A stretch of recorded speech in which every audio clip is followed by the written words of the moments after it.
കുറ്റ്യാടിപ്പുഴയുടെ കുളിരും കോരിയെടുത്താണ് കോട്ടൂരിലൂടെ കനാൽ ഒഴുകുന്നത്. വെയിൽ പൂക്കുന്ന ഗുൽമോഹറിന് കീഴെ കുളിരൊഴുകുന്ന ഒരു കനാൽ. കുറ്റ്യാടിക്കും കക്കോടിക്കും കുറുകെയാണ് കിലോമീറ്ററുകൾ ഇങ്ങനെ തെളിനീരുമായി ഈ കനാൽ ഒഴുകുന്നത്.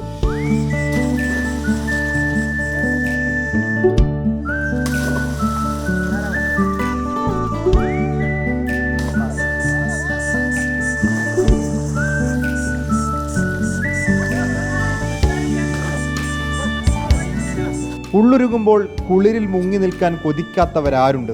നീന്തിത്തുടിച്ചും കുതിച്ചു ചാടിയും മുങ്ങാങ്കുഴിയിട്ടും വെയിലിനോട് പ്രതികാരം ചെയ്യുന്നവർ, കുട്ടികൾ മുതൽ പ്രായമുള്ളവർ വരെ.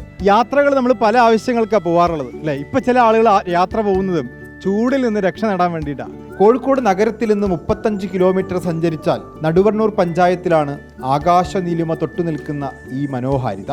കൊടും വെയിലിലും മണ്ണിനെ കുളിരണിയിക്കുന്ന നീരൊഴുക്കുകളിൽ മുങ്ങിക്കിടക്കുന്നതിൽ പരം എയർ കണ്ടീഷൻ ഇല്ലെന്നതാണ് സത്യം. നമുക്കിവിടെ കുറേ ചെറുപ്പക്കാരുണ്ട്, ചോദിക്കാം.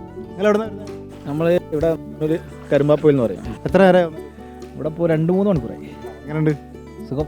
എ സിയിൽ വെക്കുന്നതിനടുത്ത് പോകണ്ടല്ലോ. അതിനെ സുഖം. എവിടെ വരുന്നത്? തിരുവത്തക്കടവ്. തിരുവത്തിടവ്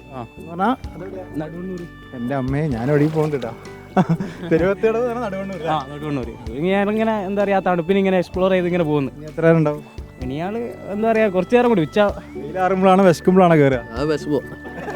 വിശക്കുമ്പോൾ കയറുക. എത്ര കൊടും ചൂടും ഉഷ്ണതരംഗവും ഉണ്ടായാലും കാര്യമില്ല.